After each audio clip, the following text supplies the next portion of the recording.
Hello again. Welcome and thank you for joining us today. My name is Jim Antony. I'm Dean of the Graduate Division, and I will be your moderator for this Faculty and Research Town Hall. Once again, we have a group of panelists to provide us with some updates on our operations during the COVID-19 pandemic and to answer your questions. Now, some of these questions were submitted during registration, but please feel free to use the Q&A window to submit any questions you might have for our panelists. Due to time limitations, we will not be able to get to all of your questions, but we will log the questions as they come in and we'll post the answers on the Return to Learn website. We're going to put the link to the Return to Learn website in the chat right now. This webinar has live closed captioning available in two ways. First, you can click on the closed caption button at the bottom of the screen and select Show Subtitles, or you can also click on the link that is now going to be pasted into the chat. Now, one reminder before we get started. Due to the significant security incident involving UC employee information due to the Acelion data breach, we encourage everyone to enroll in UCOP free identity monitoring services. Please visit cybersecurity.ucsd.edu for more details, and we'll post that in the chat right now as well. So without further ado, I'd now like to introduce our Chancellor, Chancellor Pradeep Khosla, who will make some welcoming remarks. Thank you, Dean Antony, and good morning, and welcome everybody. As we plan to come back to campus, or as we plan to finish up this quarter, finish our graduation, which incidentally is the only graduation in the UC system to be held in person. And there's a high likelihood that some of the regions might be attending the graduation, and I'll keep you posted on that. And we are planning on our summer session, and we are planning for a fall opening session. And we are all hoping that the fall opening will be primarily in person, as we have announced before. I can tell you that we continue to see a very high volume of traffic, and this is in preparation of the fall opening and also the vaccination process. As of right now, my numbers tell me that about 70% of our faculty are fully vaccinated, faculty and staff are fully vaccinated, and about 75% have completed their first dose. So for those of you who are done with your vaccination or you have started the process, congratulations and thank you. And for those of you who are still waiting, if there's anything we can do to help you get in line, let us know. If the IT system, if the My Turn system is causing a problem, please feel free to send email and we'll find a way to get you in line. Secondly, we are offering between 2,000 and 5,000 doses every day. So the momentum is there, but clearly it is reducing. And as of May 31st, we're going to close the REMAC facility for vaccination, and we're going to move the vaccination to the Price Center. And this would be good for everybody because we're expecting lower volumes. The other point I want to make is as we think about reopening in the fall, we are being very cognizant of people's safety, making sure that the reopening and coming back to campus in person is based on our operational needs and done in a very methodical, thoughtful way. So any thoughts you have on that issue, you're welcome to submit, and we're happy to hear from you. Let me just say thank you one more time. We have not yet left the dark tunnel of the pandemic yet, but you can see the light we can see the light at the end of the tunnel. And I just want to say a thank you one more time. Without your support, your commitment, your indulgence, we would not be where we are. We are coming out of this pandemic stronger than we went in. And I'm hoping that we can maintain the momentum. We can start the process of faculty hiring and a whole bunch of other good investments starting July 1. So thank you one more time. Keep up the great work. And I'm always happy to hear from you. Back to you, Dean Antony. Thank you, Chancellor Khosla. I'd now like to introduce and welcome our first co-host of this town hall, UC San Diego Executive Vice Chancellor, Elizabeth Simmons. Thanks very much, Dean Antony. It's really great to see everybody here this morning, and it's been very exciting to see the the tremendous progress in vaccinations that the Chancellor alluded to, leading to greater presence of faculty and researchers and staff here on campus. I run into more and more colleagues here in person on campus every day, people I haven't seen in over a year, and it's just tremendous to get the chance to catch up. If you haven't come to walk around campus recently, you might want to do so. There's some new buildings, there's some new public art that have been constructed and installed over the last year, and there's a lot to see and to rediscover. So as our thoughts turn to coming back to campus more frequently over the summer and then really being back fully in person in a big way in the fall, I know there are many questions on people's minds, and I'm glad that you've come here to the town hall because the presentations will try to answer as many of those questions as we can. So thanks again for being here. Back to you, Dean Antony. Thank you, EVC Simmons. I would like now to introduce our next co-host, UC San Diego Vice Chancellor for Research, Sandra Brown. Well, good morning, everyone, and thank you, Dean Antony. A pleasure to be with all of you today. We have lots of exciting news from the research venue, and already are pleased that we have almost 10,000 people coming to campus at least every couple of weeks to engage in all types of research. You know that all types of research are open for activity now. And one of the things we'll be doing today is just reviewing what are the new guidelines that enable faculty, researchers, and our staff and our students to be in those research venues. Second thing I'd like to say today is that from the research side, the budget's looking really good. That is that there are leftover funds that the feds have not yet allocated. So those of you who are struggling with ways to catch up due to the challenges posed by the SARS-CoV-2, there's an opportunity for you there. And next year's federal budget, as well as state budget, looks really good from a research perspective. So we'll talk about that more later, but welcome to everyone. Pleased to have you with us today, and we'll look forward to answering your questions either directly today or through online venues where we'll make the answers available for the questions that you pose today. Thank you. Welcome all, and back to you, Dean Antony. Thank you, Vice Chancellor Brown. Okay, I'd like to now introduce our first presenter, Dr. Natasha Martin, Associate Professor of Medicine. Dr. Martin will update us on the pandemic, on vaccines, and of course on modeling. Good morning, everyone. Thanks, Dean Antony. So the epidemic continues to cool in the US. As you can see here, we're now seeing less than 30,000 new cases per day, which is actually the lowest number that we've seen of daily cases in over a year. So that's incredibly promising. And India too seems to have peaked and is heading downwards, as you can see. So good news in terms of the global situation. Closer to home here in San Diego, the case rate continues to drop, now at 2.4 per 100,000 cases per day. And the test positivity rate has actually recently dropped below 1%. So very good news here. Echoing that good news, the campus is also incredibly quiet. You can see here in the middle of the slide, we're getting most days we have no student cases, maybe one per week, and most days we also have no employee cases. In the last 7 days, we've seen 2 cases on campus, no off-campus students, and 1 campus employee. So very quiet. Now turning into vaccination. So we're seeing steady progress across the United States, getting people vaccinated. In the last week, we crossed a really important threshold. Nationally, over 50% of the population over the age 12 had received at least 1 dose of the vaccine. Adults can receive the Pfizer, Moderna, or Johnson & Johnson vaccines. People as young as 12 can receive the Pfizer vaccine. Earlier this week, Moderna announced that their vaccine is well tolerated and immunogenic in children as young as 12. And so it will likely be approved for that group shortly.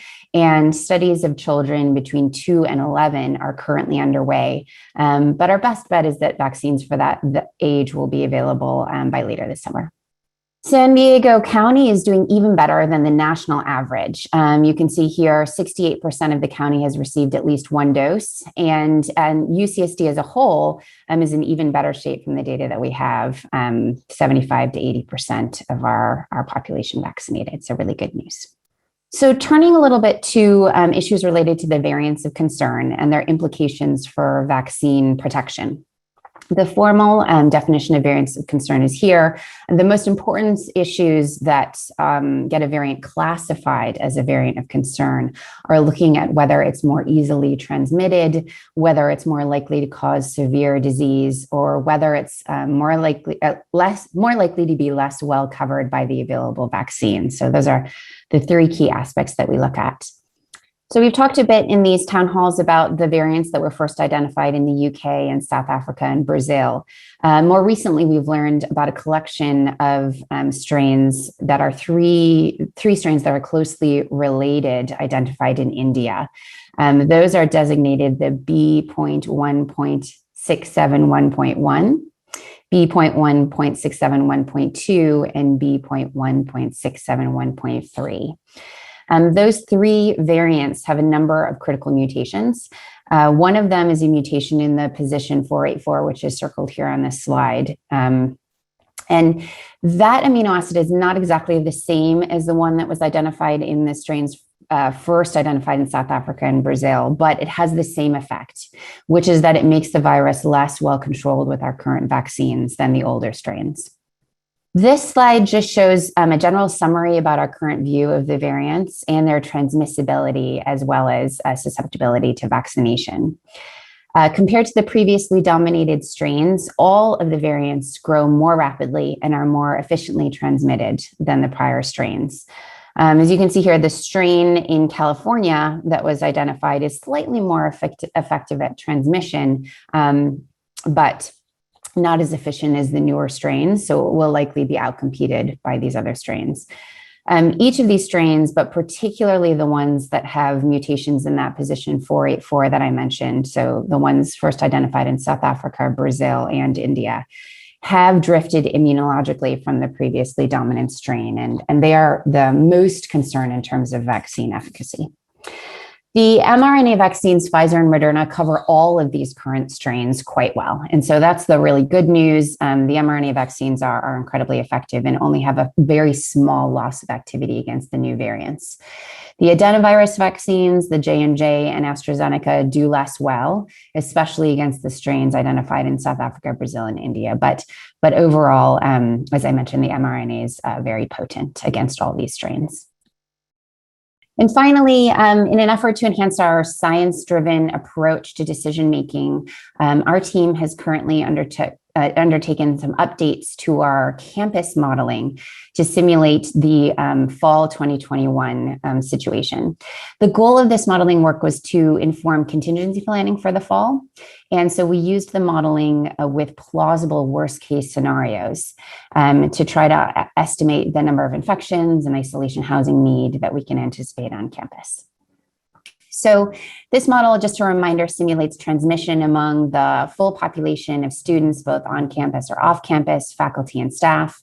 And it incorporates the sort of unique and complex networks of interactions, both within residences and buildings on campus, classrooms on campus, and sort of random campus encounters, which are kind of social interactions between our UC San Diego community populations. Importantly, in the model, we also incorporate a kind of external risk of infection among everybody due to interactions with individuals outside of the UC San Diego community, so family and just interactions in the broader community. And so we call those transmission events community-acquired transmissions. And what we've seen over the course of this year is that the vast majority of infections that we have detected among our UC San Diego populations, both students as well as faculty and staff, have likely been acquired in the community and not on campus. And so here on the bottom left, what I'm showing you is some modeling that we've done for the fall term. And we're looking at the total number of transmissions that we anticipate over fall term, both campus, which is shown in the red, and community related, which is shown in the gray. So these numbers are assuming a a plausible worst case estimate of 75% of employees and students vaccinated. Of course, we're nearly at that point among our employees, so it could likely be much higher.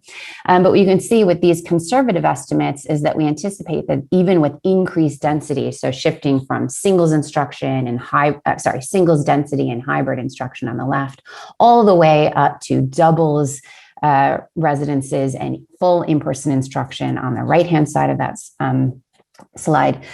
Regardless of that increase in density, we expect to see fewer than 15 or 20 total transmission events occurring on campus over the whole course of the term. So, 1 to 2 per week among our whole population of 60,000. In the gray bars, you can see, like we've seen over the course of this year, we anticipate the vast majority of infections to be acquired outside of the UC San Diego community, within the community. And so overall, I think this is really important work indicating that even with our worst case scenario estimate of vaccination, we can anticipate that with a fully in-person return, very, very low amounts of transmission on campus. And we'll continue to use this modeling to as part of the data-driven approach to enable the resumption of campus activities while leveraging the effective and adaptive strategies we've developed over this year, which have been so successful in keeping our campus safe. With that, I'll turn it back to you, Dean Antony. Thank you. Thank you, Dr. Martin. Always great to hear from you. Now we will hear from Terry Winbush, Acting Chief Human Resources Officer. Terry is going to brief us on return to campus strategies and, of course, on the impact on research. Thank you, Jim. So our return to campus strategy, as many of you have heard from me before, is grounded in equity, safety, and innovation. Many people ask, well, I understand what safety means, and I appreciate those comments about how safe the campus has been. And I know what innovation means. I'm engaged in working at an institution that innovation is such a foundation of what we do. But I don't actually understand this concept of equity. And equity is really about fairness. Equity does not mean equal, meaning every single person in the exact same title code will have the exact same work modality. It really goes down to what work is required to be performed and where is it best performed. And then being fair and transparent about explaining that process and not having any bias in any or favoritism in any of that planning. So I hope that helps to understand how we are engaged in this planning and our foundational strategies. So you should all be expecting to receive communications from your vice chancellors or your senior leaders within the next week or so that will tell you what the next stage of planning is for your group. That might be that you won't have any change until August 4th, or that you won't have another change until September 1st.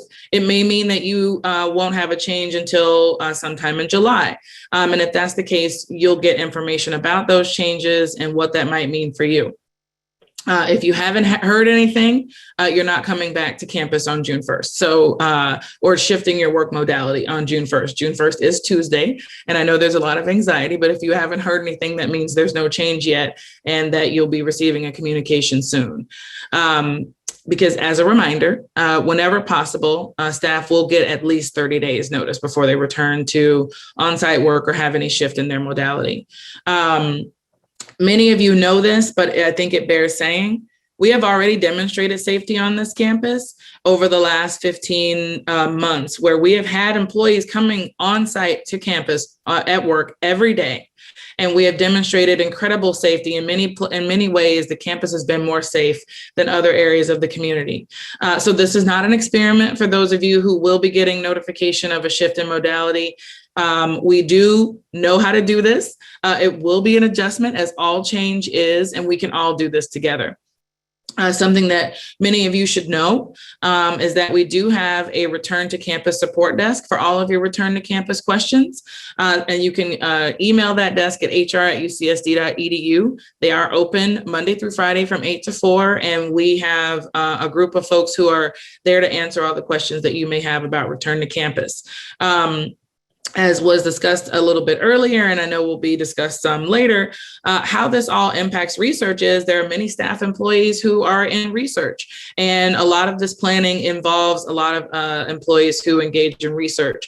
Now, Our shift back to campus does not mean we are shifting away from our strategies around safety. There's been no change at this stage about whether or not people need to be masking in circumstances, whether they need to be continuing to wash their hands, whether they need to remain 6 feet apart, unless there's been specific clearance because of the type of work that's been being done that requires something of a shorter distance between personnel. Training dates have been scheduled through early July for supervisors, managers, and employees around these return to campus ideals and how to build inclusive teams and trust, manage remote and hybrid teams, and then collaboration and communication tools for teams. And that's the training that's for everyone. Later this summer, we'll be offering and being on an inclusive team and building trust for employees as well, because everybody has a share in the process of being inclusive and having a mindset where you can have trust among each other and psychological safety. So with that, I will turn it back over to you, Jim. Thank you, Terry. Let's go back to Vice Chancellor Brown. Vice Chancellor Brown is going to highlight all of our successes in research. Well, I won't be highlighting all of them because I would spend the entire rest of this meeting highlighting all of our successes, but I will say a few things. First, just to reinforce what Terry Winbush was saying, really research has been on campus all during the pandemic. We're now over 9,000, almost up to 10,000 faculty, staff, and students who are here. And we don't have any evidence that the COVID-19 transmission has occurred in the research settings.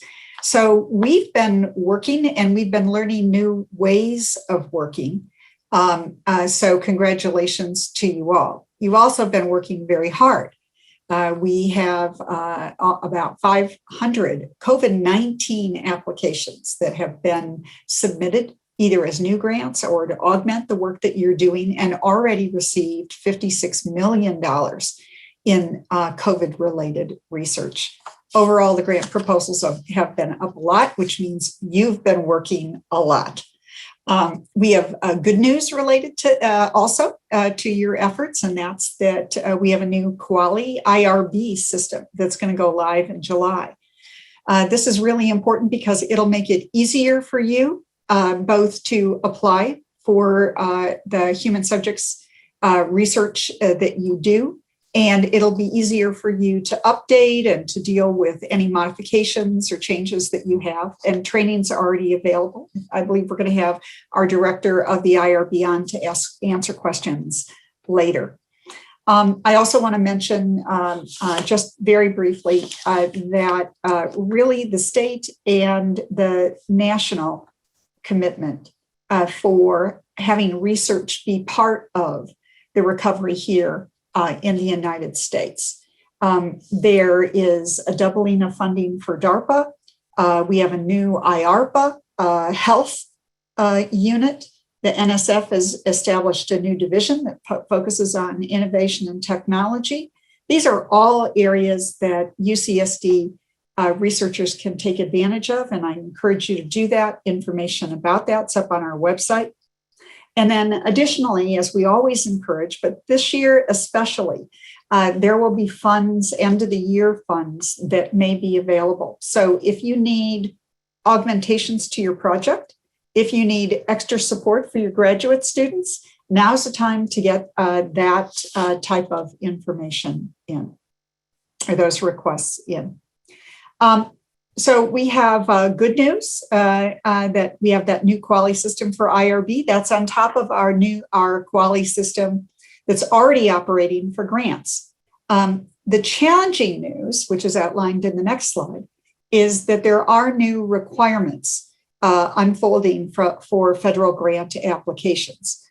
So could I have the next slide, please? And while these focus on any outside activity and any foreign engagement, they're starting at NIH, but they're really going to be adopted by all of the agencies. And so we're going to be working with you to figure out how to make it as easy as possible for you to comply with what the new expectations will be with regard to grant applications. There will be additional requests to identify research projects and appointments that you might have outside of UCSD. Students that are outside of UCSD that you're bringing to train with you in your laboratories. If you have foreign grants, for example, we're going to need to have them translated and actually submitted before the federal agencies will be willing to fund your projects. And then finally, there will be a consistent effort to evaluate talents program involvement. And in some cases, for a number of federal agencies, they may prohibit funding if there is involvement in one of the foreign talents programs. We've got lots of discussions going on at a federal level to try to address these things. And these new changes won't be in place until January. So we'll keep you informed about that. We will do everything that we can, including getting your ideas as to how to best manage some of the new challenging requirements, because we, as always, want to make it as easy as possible for you to get your research funded. So I think I'm going to turn it back to Dean Antony. Great. Thank you, Vice Chancellor Brown. So let's go ahead and do that. Next, we're going to hear from Dr. Jim McCarroll, Dean of the Skaggs School of Pharmacy and Pharmaceutical Sciences. Dr. McCarroll is going to tell us about guidance for density and social distancing. Great. Thank you, Dean Antony. So I can be brief. I think most of you probably already know about research ramp-up plans. So these are required for all on-site research activity. If you haven't submitted one, please do. The forms are available at the Research Ramp-Up website. And the link is already put there. I was just about to say, please put the link there. The link is there. Also, there is a lot of information on the Research Ramp-Up website, which probably would answer a lot of the questions that you have. So I would really ask you to check that out first. It might answer your question before you post that question.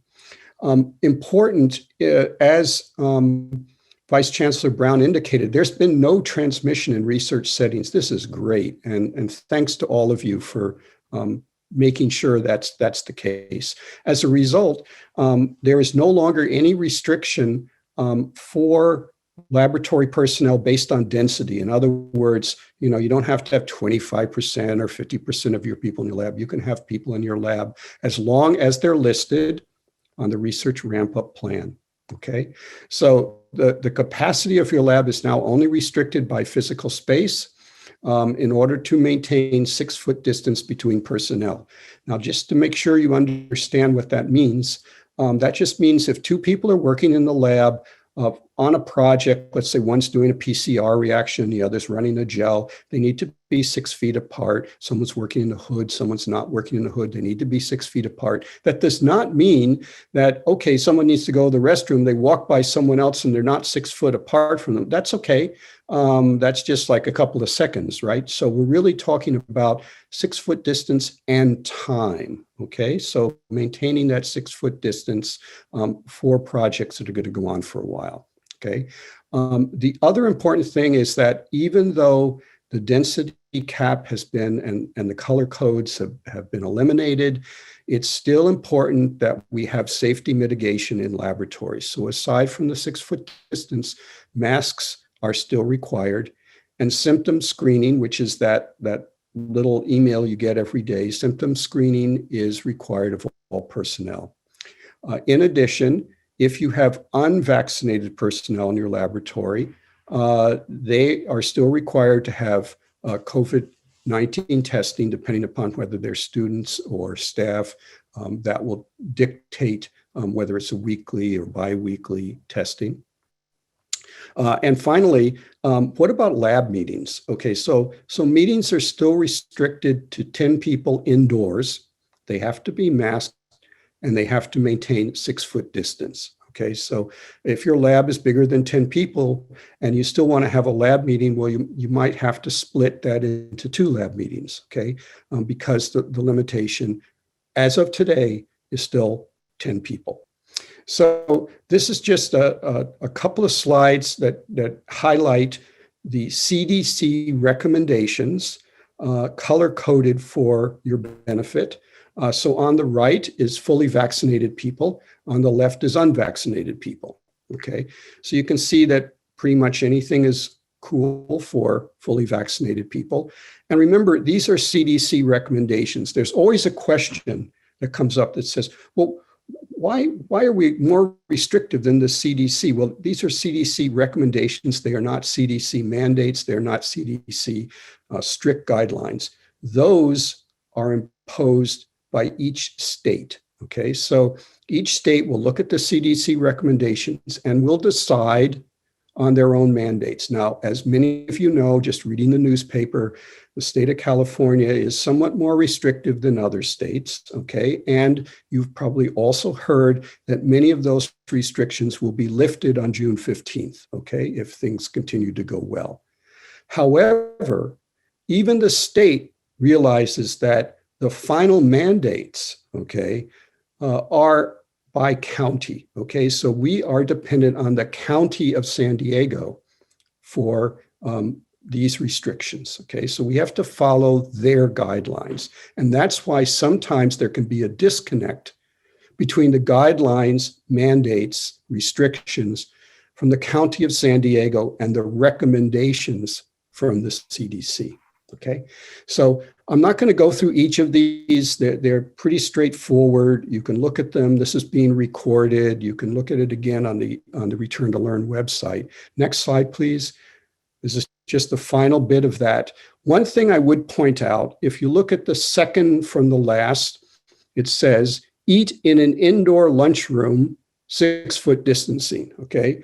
And it shows you the vaccinated person, green, meaning okay, but they're wearing a mask. And some of you may go, well, wait a second, I can't eat or drink wearing a mask. So obviously what this is saying is that in an indoor lunchroom or an indoor conference room with food and drink, okay, if you're vaccinated, you can remove your mask to eat or drink, but then you have to put your mask back on when you're done, okay? So this is similar to what used to be in terms of outdoors. Now outdoors is totally open, but this restriction still applies indoors. Okay, so that's the only confusing thing I've seen on this bit. So anyway, back to you, Dean Antony. Thank you. I think Miroslav Kristic is the next to come. Thanks, Dr. McCarroll. Yes, let's go ahead and now turn to Senior Associate Vice Chancellor for Research, Dr. Miroslav Kristic, who's going to tell us about behavioral research and music performances. Thank you, Dean Antony and Dean McCarroll. So I have a couple of good news from the Research Continuity Task Force.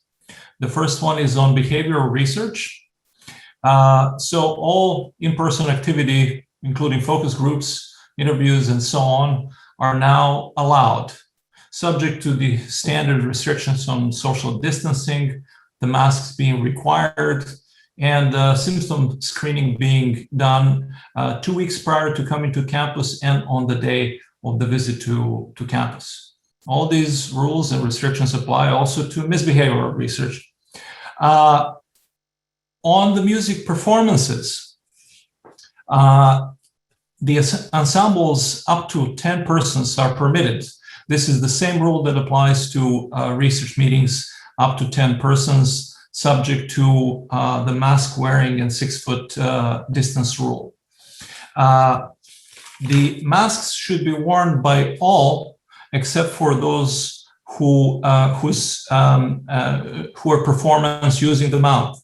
In other words, singers and brass and wind players.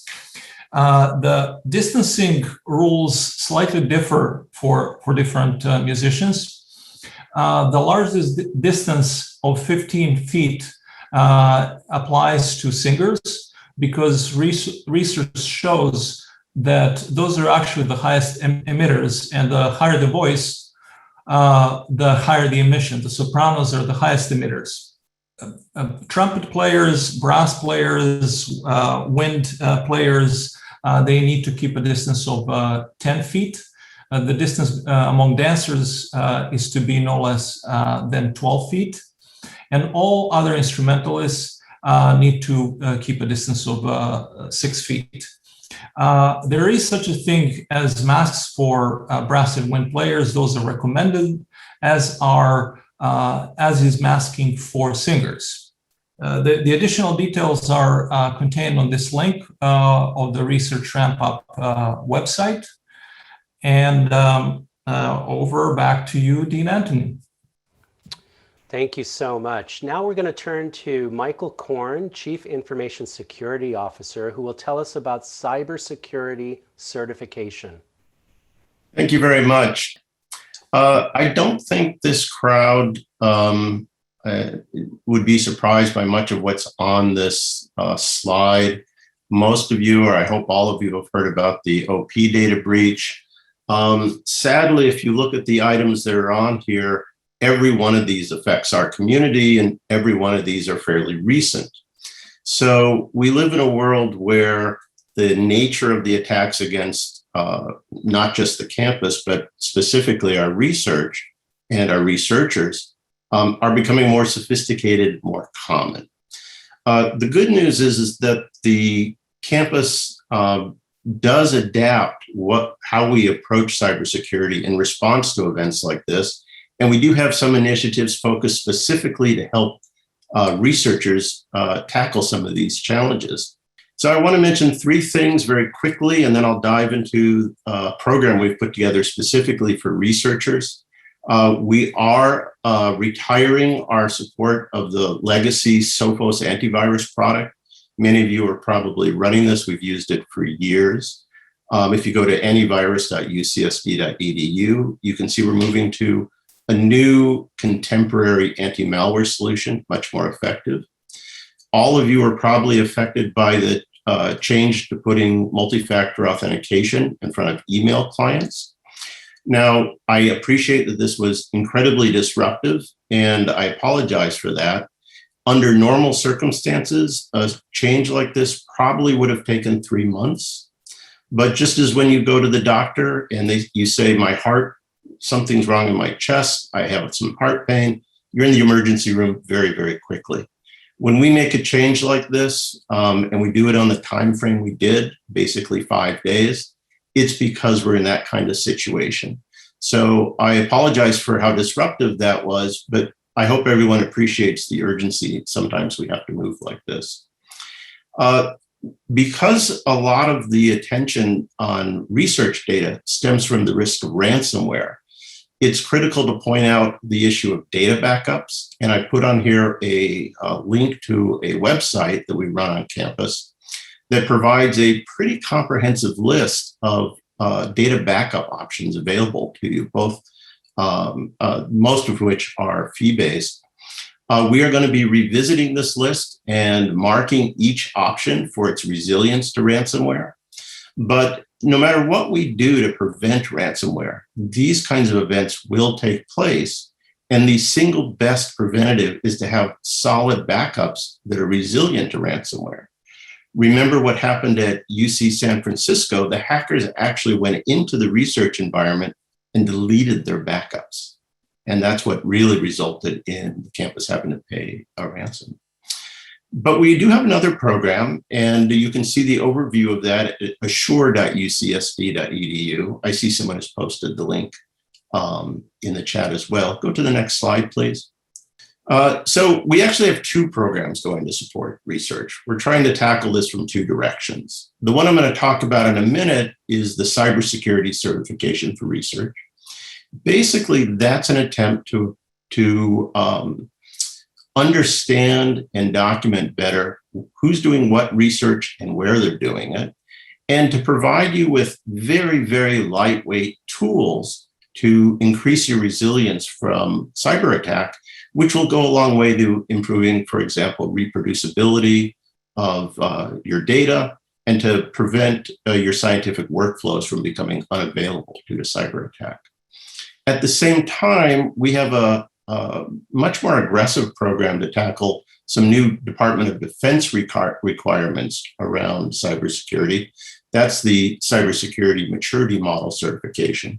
I won't go into that much today. And many of you may be saying, I don't do DoD research. What difference is this to me? What we're doing with this program, though, is while we're building an infrastructure specifically to support DoD requirements, we will be expanding those resources out to support other forms of regulated research. And I can tell you right now, agencies such as NSF, Department of Energy, even NIH are watching the CMMC program and may adopt it over the next few years. So this is going to be important for everyone in the fullness of time. But I really want to talk here about our cybersecurity certification for research program. What we did is we created a very, very lightweight program that will be required of all faculty and non-faculty researchers to go through a self-certification process. Everything about the program can be delegated, from collecting the information to installing the required software, except at the end of the certification process, you'll have to sign off that the information collected is correct. There is support available if you need assistance getting software installed or completing the information. We do have people available that can come out and help, either virtually or in person. But it's very straightforward. We're collecting a lot of contact information. Often we find if there's a compromised machine in a laboratory environment, it could take us 2 or 3 days sometimes to figure out who to contact. And we don't know whether we should be taking the equipment offline because it's compromised, or are we going to damage a long-standing data collection exercise? So it's very important that we're able to get a hold of people quickly. We ask for a bunch of information. You can read about it on the website. I've got it bullet pointed here. The only technical controls we actually require are the installation of these 2 software packages, the Contemporary Anti-Malware package and a piece of software that identifies vulnerabilities in your systems, which allows us to report them back to you so you're aware of them and your IT staff can deal with them. So we've designed this whole program to be very, very lightweight, very quick. And at the end of it, you will get a letter we've put together stating your certification so that you can add that to your data management plan when you submit a grant proposal. It's part of the make-weight argument to demonstrate to sponsors that you're paying attention to cybersecurity. And the certification is good for 3 years. So you'll be seeing a campus notice on this fairly shortly. And feel free to reach out to me if you have any questions. The website's pretty complete. So with that, back to you, Dean Antony. Thank you so much, Michael. Now we will hear from our final presenter, Ross Damon, Assistant Vice Chancellor for Contracts and Grants. He's going to tell us about updates and reminders for sponsored projects. Thank you, Dean Antony. We're excited to announce that after a several-year hiatus of the Research Administration Training Program, we'll be relaunching it this year. This program will include pre-award, post-award, and compliance topics that will be aimed at fund managers or research administrators who are new to UC San Diego or to those who need a refresher. We know how critical it is to provide support for the knowledge, skills, and abilities to our staff in this highly specialized field, so that they can support the faculty and our research mission. This training is a blend of virtual instructor-led trainings and e-courses that are open and free of charge for all research administrators across campus. To get started, we encourage supervisors to direct their staff to the RA Orientation Essentials courses available on demand through UC Learning. Essentially, there are 4 levels for the RA training program. Level 1 will be kicking off in this August, and will be delivered 4 times a year. Level 2 will be kicking off in October and will be delivered 3 times in fiscal year 22. In addition to level 1 and 2 training programs, we'll also be launching sponsored research onboarding, instructor-led sessions to help onboard new employees into the field of sponsored research. This will be delivered at a regular cadence and will be a great introduction for new employees that are new to sponsored research. The RA training program leverages systems trainings that already exist that users can take, UC Path, Kuali, and Oracle, and that should be part of the new hire process. If you have any questions, please feel free to send an email to the RA-training@ucsd.edu. This reboot of the RA training program initiative is really a big thanks in large part by the investment made by campus leadership and Vice Chancellor Brown in resources to support not only this training program, but also to provide better service and support for your proposal, review, and improve the turnaround timing when negotiating and setting up awards. And we're excited to be moving in that direction, as that will allow us to accomplish that goal and to help you better. UC San Diego has had its fair share of attention recently, foreign involvement, data security, as you just heard, and other issues. These types of non-compliance create reputation risks and more work for the university. However, over the last year, many other top-tier institutions have fared much worse. Negative publicity, headlines, faculty firings, and institutional fines. UC San Diego is committed to the highest ethical and legal standards in the conduct of research and to ensure that we are supporting our research community with the proper oversight and guidance to effectively carry out their research. These issues have impacted the sponsored programs offices, as Vice Chancellor Brown mentioned earlier, with respect to the NIH foreign engagement activities, requiring more due diligence, compliance, validation checks, and an increased focus from UCOP requiring greater due diligence and rigor by sponsored program offices to avoid such headlines and manage the incurrence of non-compliance. These external pressures have increased the effort and time required to do a proposal review. And in addition to the 15% proposal growth, as you saw, and recent budget cuts, the need for a better process is now more important than ever.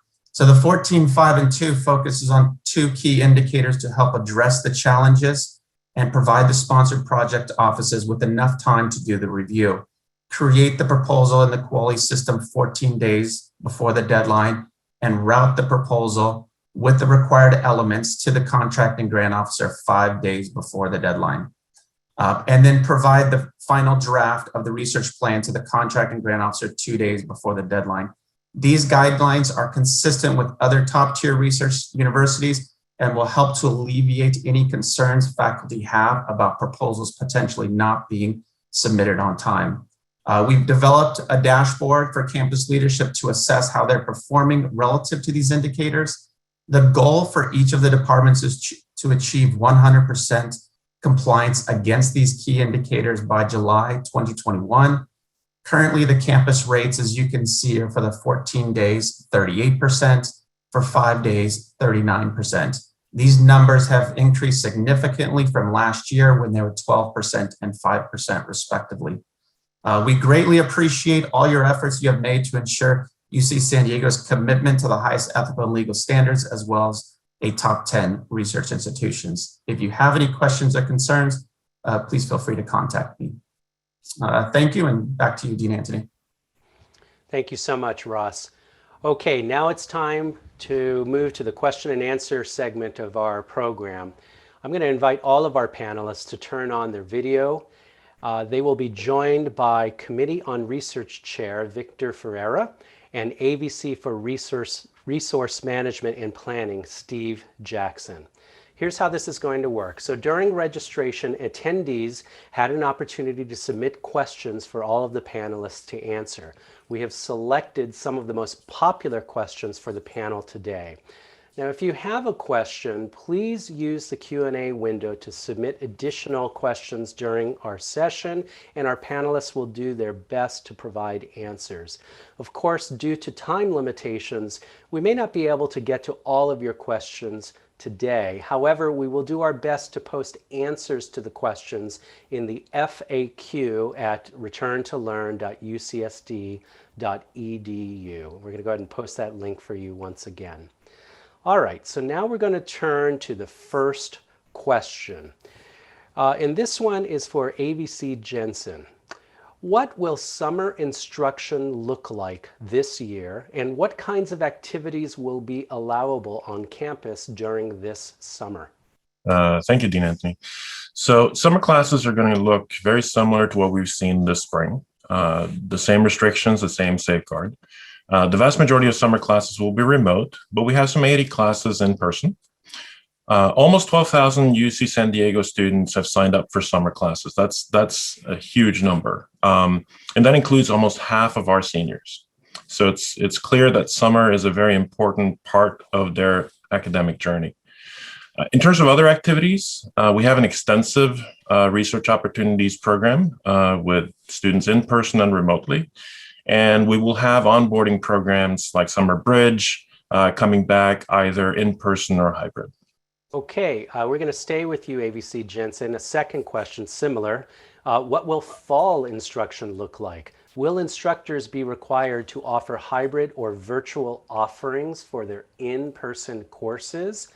And will faculty be expected to hold office hours primarily in person, or will Zoom be an allowable option? So for fall, we're excited to return to predominantly in-person instruction. As Dr. Martin shared earlier, our modeling shows that this will be a safe environment to work and to learn in.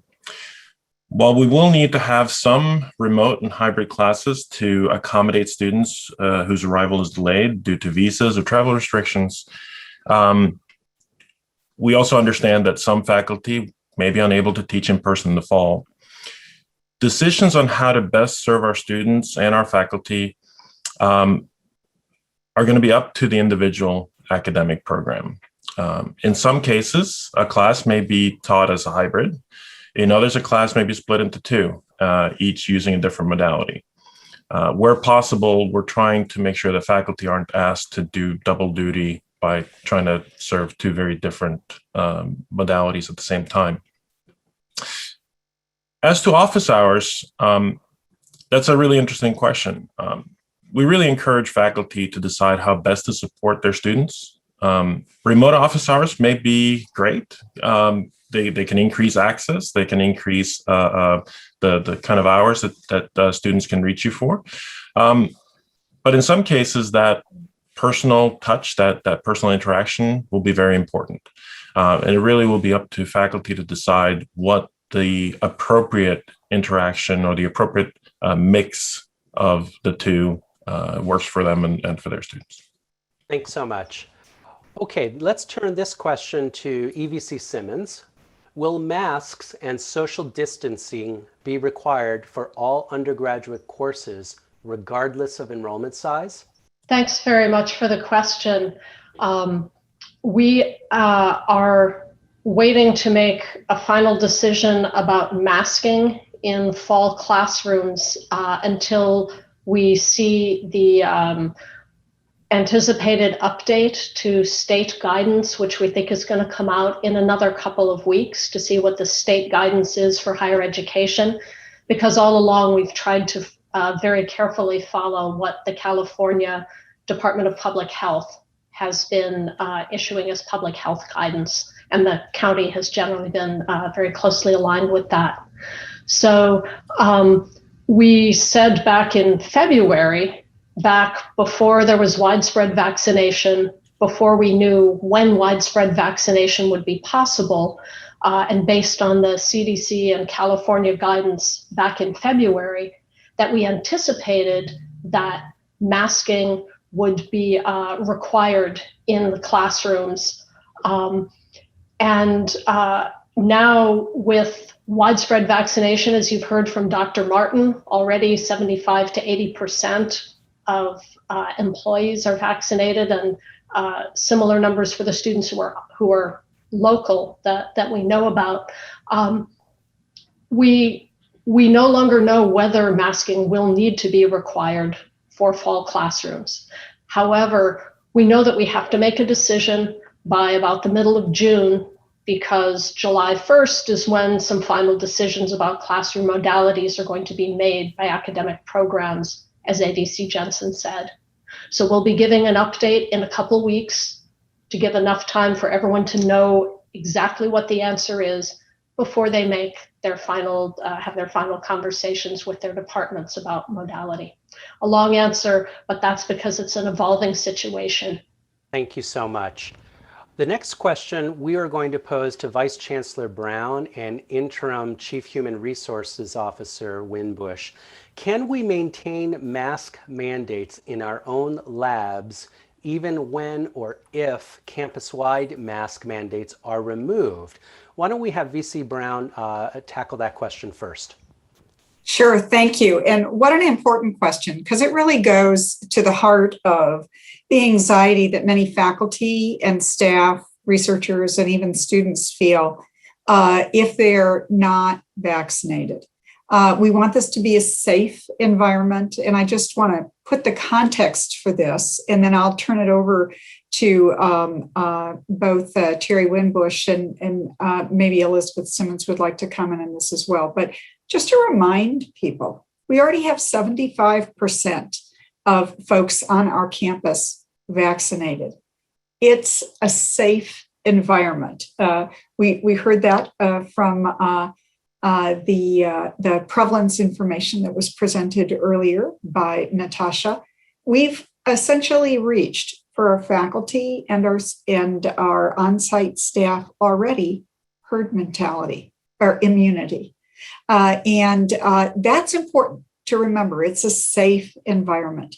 You might have personal reasons now for wearing masks and in the future. I'm anticipating that the new way of functioning in the United States will be many situations where people will be wearing masks because they choose to do so.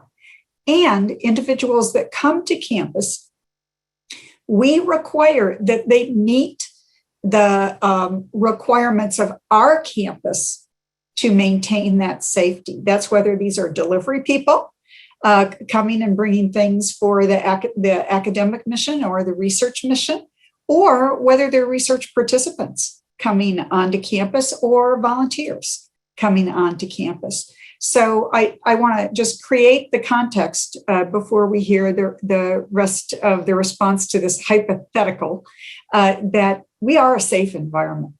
Thank you, Sandy. And I think it is important to provide that framing and context.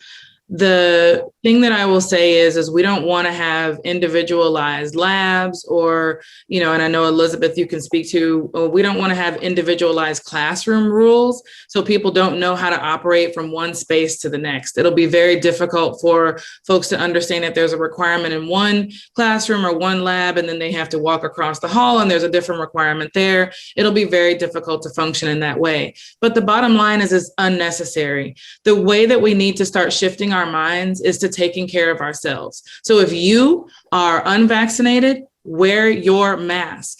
And if you cannot get vaccinated, wear your mask. If the vaccine is not effective for you, wear your mask. But also for those of you who are vaccinated and you want to wear a mask, do it. It is okay. No one will have anything to say to you about it. I will just say, I'm fully vaccinated. And if you see me on campus, you will probably see me in a mask. I'm modeling behavior for my 6-year-old and 11-year-old who can't get vaccinated yet. And it's hard to tell them do as I say and not as I do. So I'll be wearing a mask whenever I'm out and about so that they know that that's required for their safety.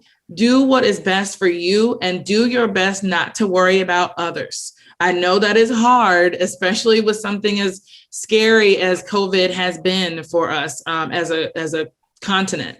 But this is about self-care. Wear your mask if you are uncomfortable, and that is your best protection. If you can get vaccinated and it's effective for you, do so. That is your best protection. Okay, so it's about self-care. That's what I will say. I completely agree. The same strategy would be followed in teaching spaces as well. Those who need to wear a mask themselves, please do so. Those who simply want to wear a mask themselves, please do so. But rules mandating mask usage will follow the California public health guidelines as we see what they are. Thank you so much for those helpful responses. Now, we've got a question that came in on the live Q&A. I'm going to direct that question to VC Brown. So let me read it verbatim. With the campus implementing a division between vaccinated or unvaccinated, it has been expressed to me by staff members they don't feel safe that if they choose not to be vaccinated right now and other members in our lab find out that they will be treated differently. There is strong anxiety beginning from the division the campus is discussing. VC Brown? Yes, I think it's a great follow-up question to what we just discussed. People are not going to be treated differently. How you care for yourself may be different.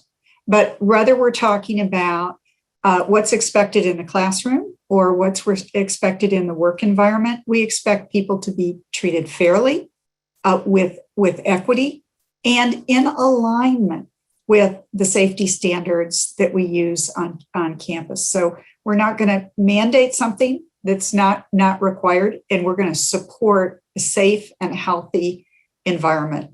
If there are instances, and perhaps I'll turn this back over to Terry, but if there are instances where you feel that you are treated unfairly, we have means and mechanisms to deal with that. And we're going to be talking with leadership, with research program leadership, lab leadership, about how to manage these things to ensure that this is a safe, fair, and equitable environment. Terry? I just echo everything that you said, Sandy. And truly, if someone does feel they've been treated unfairly, there are so many avenues to reach out to. You can reach out to your HR to help support you. You can reach out to the Office for the Prevention of Harassment and Discrimination. You can reach out to the ombuds. You can file a whistleblower hotline. But the thing you might be able to do is just say, I feel uncomfortable about how I was just spoken to or how I was just treated. And I'm hoping that's not what your intention was. And maybe we can discuss it further to make sure that we have clarity amongst each other. And that might be the easiest thing to do if you're comfortable enough with having that conversation. But if not, reach out to those avenues or another colleague that you feel comfortable speaking with that's a leader who can help guide you through addressing the concerns that you may have. Great, thank you so much. If I could just add one thing to that, I think this is a really important question. And looking at both the chat and the Q&A, I can see it overlaps with several other similar questions, which sort of revolve around what can I ask someone whether they're vaccinated or unvaccinated if I'm a PI in a lab? And this whole issue about, this is a medical issue. Doesn't it fall under HIPAA? I'm not allowed to ask. I can say, I can see how everyone's confused about this. It is confusing. So I went and asked Dan Park, who's the campus counsel. That means lawyer, for those of you who aren't familiar. And I said, what's the story here? I mean, can you not ask someone? What's the story? And it turns out that you can ask someone whether they're vaccinated or unvaccinated. That is not anti-HIPAA. HIPAA, if you don't know what that is, that's the Health Insurance Portability and Accountability Act, which sounds like a lot of garbage, but that's what they do, HIPAA. Okay, so yes, you can. That's no problem. However, the person you ask does not have to answer you because this is their, this is medical information about them. And so his recommendation, and this is going to punt it back to Terry Winbush again, his recommendation was, if you're worried about whether people in your lab are vaccinated or unvaccinated, turn to human resources, because the whole key in HIPAA is that the information about whether you're vaccinated or not vaccinated has to be stored in a specific way, and health resources knows how to store that. So Terry, what's your take on that? So Jim, while you're legally correct, and that is the legal determination, our campus leadership has determined that we are not asking that question of our colleagues at this time. There's a number of things separate and apart from HIPAA that does implicate human resources issues, storing the data, how we track it, how people are treated, whether it then implicates a basis for someone to be discriminated against, et cetera, that we are not at this point engaged in. As you may all know, there is a vaccine policy that is being reviewed by the Office of the President at this time. And once they make a final determination on that policy, there will be information on how that policy will then be upheld, if you will, or enforced. I can tell you the tone and tenor of the conversations within our senior leadership is that we will not be in a space where we will be asking people on a daily basis, are you vaccinated? Are you unvaccinated? Because of that very thing about treating someone differently. But instead, we will be shifting to a modality of taking care of yourself. So going back to what I said earlier, When you have a concern, you take the safety precautions that alleviate your concern. Those are not checking on your fellow person. Those are checking on yourself. Wear your mask, take the safety precautions, and if you can get vaccinated, please do so. Do not engage in asking people whether they're vaccinated or not. There are implications from supervisors to subordinates and other things that we are not engaged in, prepared on right now. And there is enough on all of your HR personnel and managing a number of other things behind the scenes right now to not also have to take on the wave that will begin if someone starts to ask those questions. So I completely agree with Dan, and then we'll tell you from our campus, don't ask that question right now. Thank you. Great, very robust conversation there about an important topic.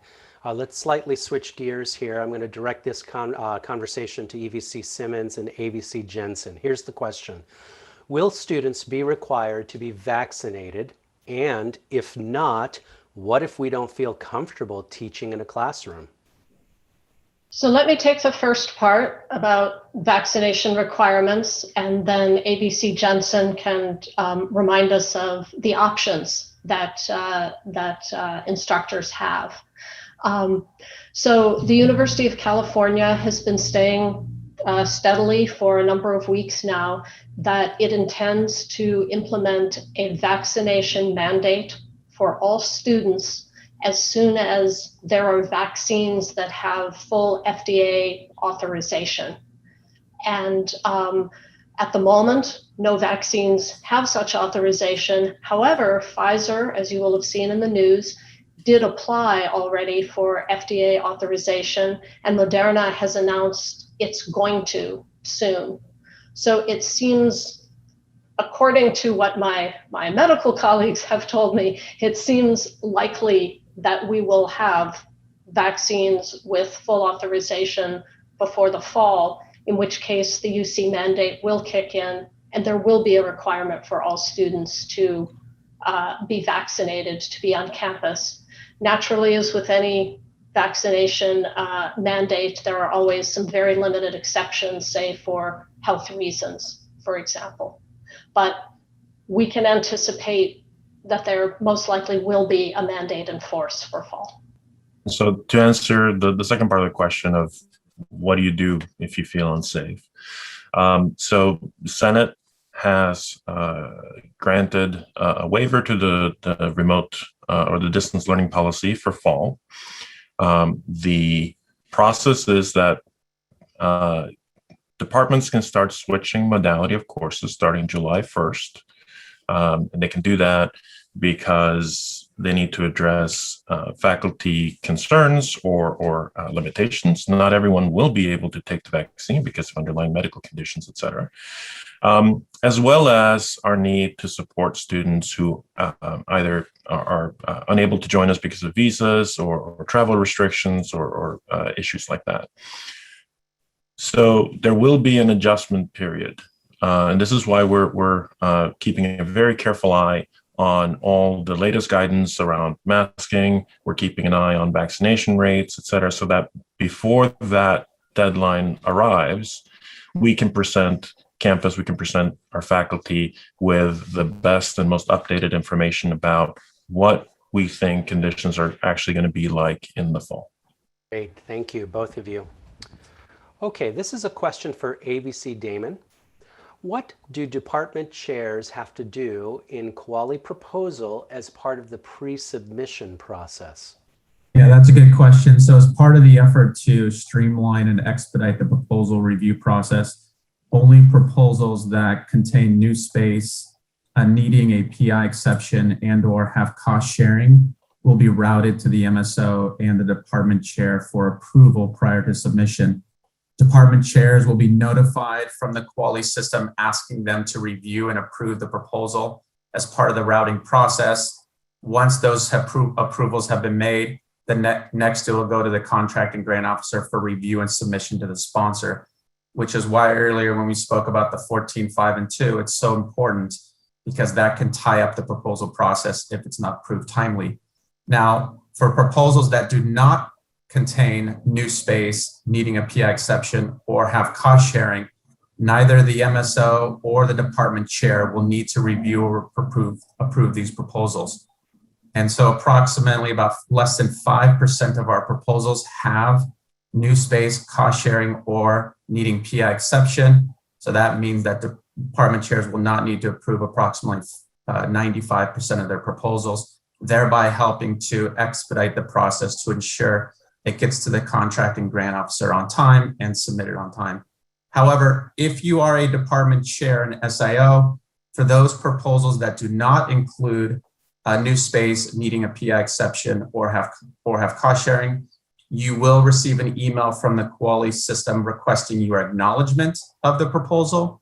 This is not a requirement for the proposal to be submitted, but it's a way for you to be aware of a proposal that is being submitted in your department.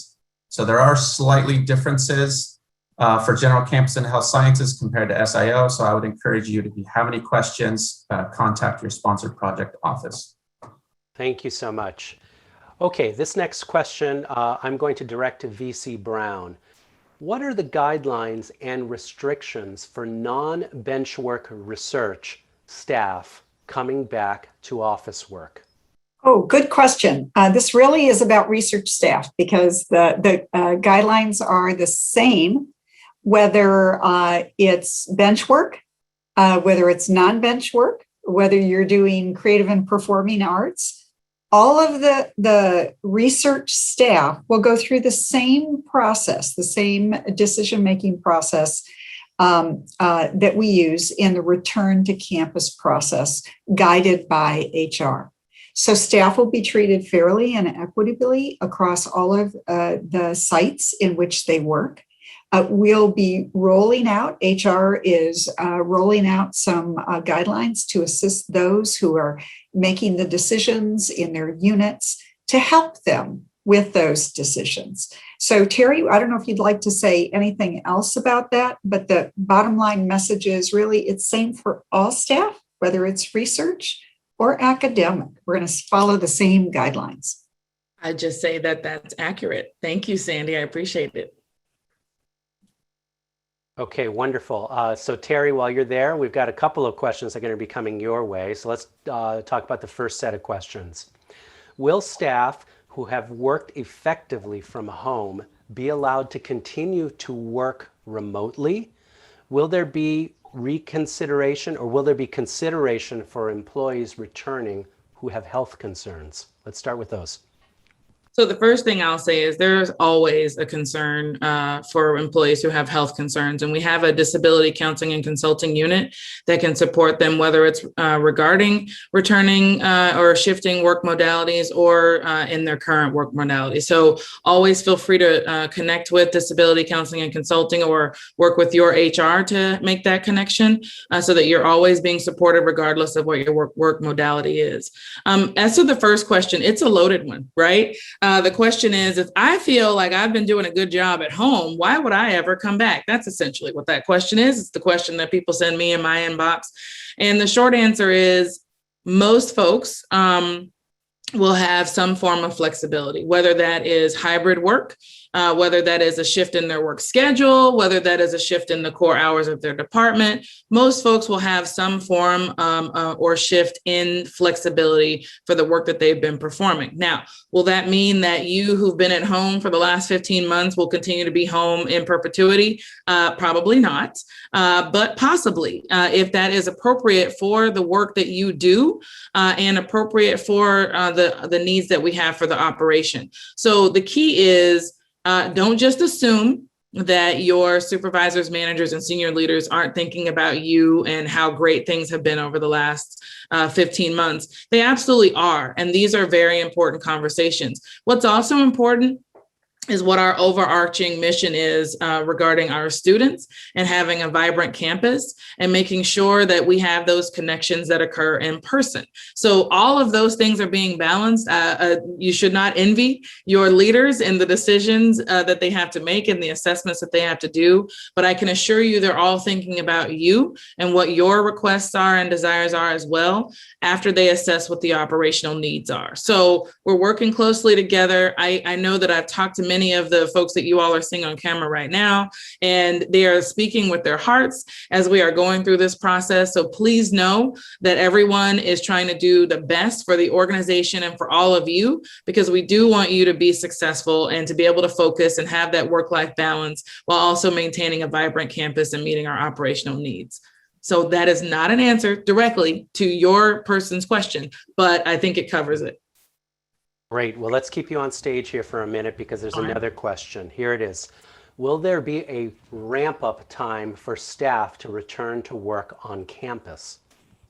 So in the sense that we are working on phasing things based on priorities of what the requirements are for operational needs, there is a ramp up. Will each unit have a situation where if ultimately the person's work modality would have them in person for 4 days per week or 3 days per week, would they begin with 1 day first or 2 days first? Not necessarily, but in some cases, right? So it really depends on what needs to happen in that unit. The supervisors and managers we've been talking to and the senior leaders, they're very sensitive to the needs of the employees as we begin to phase back. So it's important that we are all taking into consideration the different external factors that are affecting folks, to the extent that we say, your work is required in person, 3 days per week. And that person says, okay, but I have a 7-year-old that I can take nowhere because they're not vaccinated. So what can I do? So then we can have an individualized conversation and address the operational needs and the needs of that employee at that time. So the short answer is there is a phase back, but not necessarily a ramp up within the unit per se, unless that makes sense for that unit. Hope that helps. Thanks, Terry. We're going to keep you there for one more moment here because there's a live Q&A question here. Let me see if I can paraphrase it. Are the same return to workplace guidelines for health sciences too? It's confusing because our HR is with health science system. Well, lucky for you all, I work very closely with Janet Kammerman, who is the CHRO for the health and health sciences folks. And the policy that is being implemented is for both the campus and health side. So we will all be working from the same policy. Now the forms will be a little bit different. I know that health systems and health sciences have some forms that are different, and they'll have their own page that you can go to, but we're all operating from the same framework and operating from the same principles and guidelines. Fantastic. Thanks so much, Terry. Okay, switching gears here. This question's for ABC Jackson. With many returning to work on a hybrid schedule, how are we going to handle parking limitations and costs? So thank you very much, Dean Antony, and for the opportunity to participate in today's town hall. In response to the question, with many returning to work on a hybrid schedule, RMP Transportation Services has implemented several operational improvements, including increased parking flexibility with the capability to pay for single days of parking using the parking app based on permit type. There's now no limit on the number of single days that someone can park. The previous caps that were in place with the 10-day permits have been removed. And daily parking rates, we're maintaining them at current levels and they have not been increased. So for more information, I welcome everyone to please visit the Transportation Services homepage, which has this information also prominently displayed. Thanks. Thanks so much. Okay, this question is for Dr. Martin. Will the campus continue its wastewater monitoring program for COVID-19 in the fall?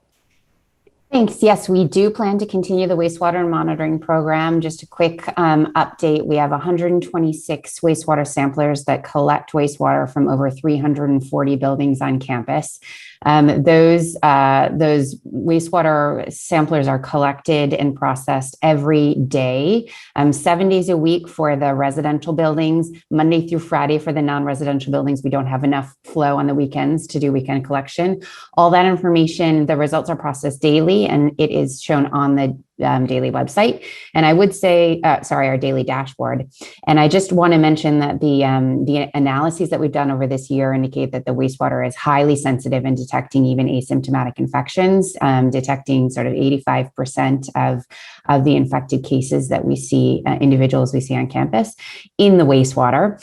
And finally, one of the things we're also doing is we are sequencing the virus that we find in the wastewater. So the wastewater really provides us a powerful way of monitoring not just viral activity on campus, but whether there are variants on campus that we need to be concerned of. So really strong part of our program now and in the fall. Thanks so much. Okay, this question is for Director of the Office of IRB Administration, Kip Cantello. If I don't expect to submit anything in Quali IRB until the end of the year, am I required or advised to take a training class now? This is a great question. As Vice Chancellor Brown mentioned, Quali IRB goes live July 7th. That really marks the start of a year-long rolling transition. So there is some room on when to get training.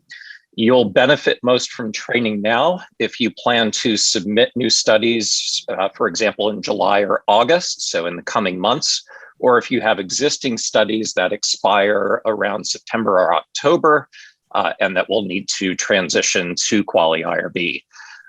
That said, training is not required at all, but we do offer and will continue to offer a variety of live group options by Zoom. Recordings are being posted. We will also start one-on-one or drop-in Zoom sessions once we get closer to go live. So really the amount of detail, the timing will be up to your needs and your preferences as researchers. So for example, going back to the question, if you won't be submitting a new study or transitioning an existing study until around November, there'll be plenty of resources available to you at that time. So unless you like to get an early start, there's no need to rush to learn something that won't be concrete for you quite yet. And just as one added note, these engagement opportunities are not limited to the Quali deployment.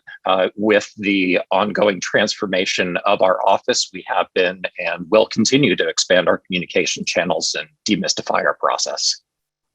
Thanks so much. Appreciate it. Okay, this question is for Vice Chancellor Brown. Is there a target date for full occupancy of research labs? Well, that's a really good question because it's hard to know what full occupancy means because we have new ways of working. As was mentioned just a bit ago, some staff may continue to work at home because they can effectively do that and come in on an intermittent basis.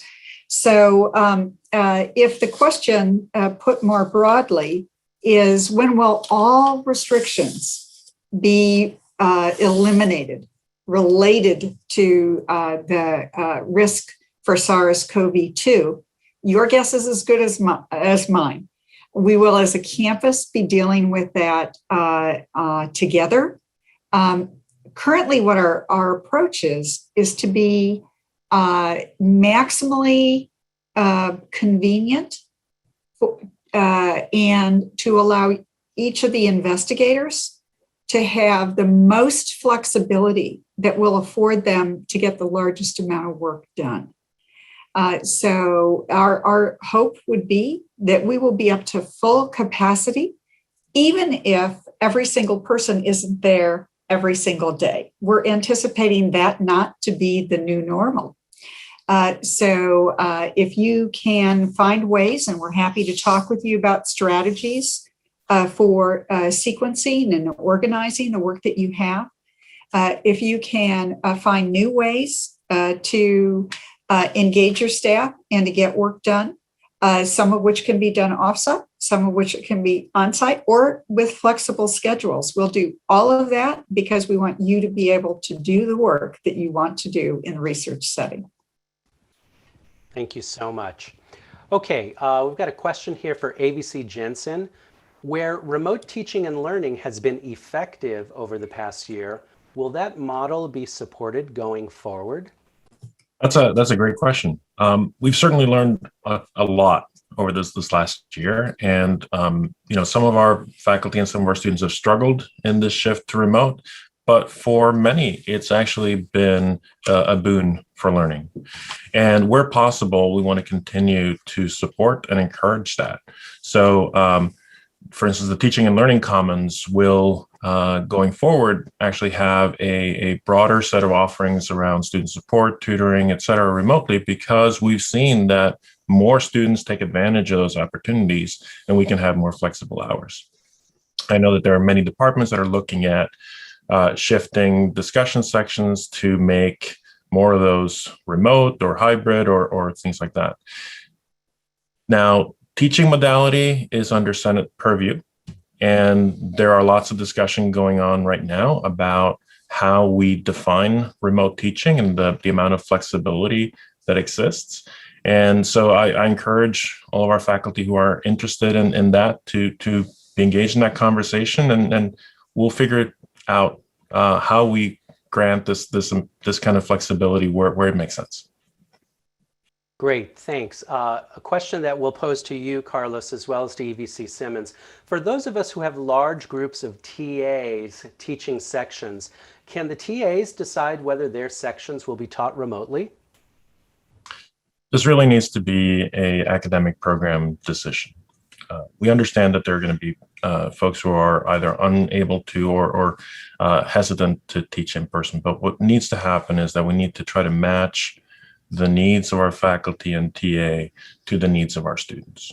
We will, in most programs, need to support some amount of remote learners. We want to try to match the folks who need or would strongly prefer to teach remotely with the needs of those students.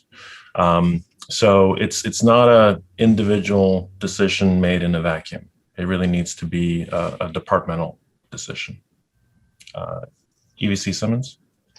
I think you put it really, really well, AVC Jensen. There needs to be a conversation between the TA, the faculty member, and the department to make the best plan to support all of our students. Our students are very eager to start experiencing in-person instruction again. They've really missed it. So we need to be very, very careful and thoughtful in how we handle this. Thank you. Now we have one last question. EVC Simmons, I'm going to keep you there, and we'll also add VC Brown. So here's the question. What supports will there be for faculty and graduate students to catch up on research time lost during COVID? So I can answer from where I stand. There are a couple of different things. One is that certain time limitations as for establishing residency or the maximum number of quarters that one can act as a TA, those have been extended for graduate students in recognition of the COVID impacts on their progression toward degree. And we'll be continuing to need to look as a campus and as a system toward that kind of flexibility. For faculty, we've already given tenure clock extensions, for example, and we have a Senate admin work group looking more generally at what can be done to make sure that the academic review process appropriately takes into account the impacts of the COVID period on people's research programs. We'll hear from that work group, I think, in a month or so, so that we'll know what more we need to be doing in that direction. So those are the pieces that I know about most directly, and I think VC Brown probably has some other thoughts. Yes, thank you very much. Really important question, because we've all been impacted by COVID, whether we're talking about our tenure clock or we're talking about the graduate students that work with us. And there's good news from the financial side, I think, that complements what EVC Simmons was saying. Funding agencies are ready to receive and willing to support both amendments and extensions for projects, for faculty, the researchers themselves, and for students.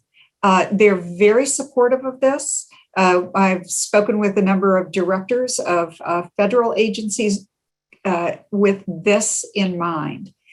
So I would encourage you, if you are concerned about that, speak with your project officer. All agencies are accepting extensions. Most agencies are accepting amendments for additional augmentation to their funding to ensure that the work can get done and that our students in training can be successful. So that's good news on that side. Great, thank you. Well, folks, I'm afraid that's all we have time for today. Thanks to everyone for all your amazing questions. We will attempt to answer any questions we haven't answered by updating the FAQ that's posted on the Return to Learn website. And of course, we'll post a recording of this town hall momentarily. I'd like to thank all the presenters and guests for sharing their time and their amazing information with us today. And I thank you, the faculty and researchers of UC San Diego, for attending today and frankly for working together as a community to help bring us all through these unprecedented times. Also, we encourage you to complete a post-event survey that you will be sent shortly. It helps us to continue to improve our means of communication with you during this stressful period. Now, the next town halls are in the process of being planned and confirmed for June, and they will be posted on the RTL website. So this concludes the Return to Learn Faculty and Research Town Hall. Thank you, take care, stay safe, and we look forward to seeing you on campus again soon.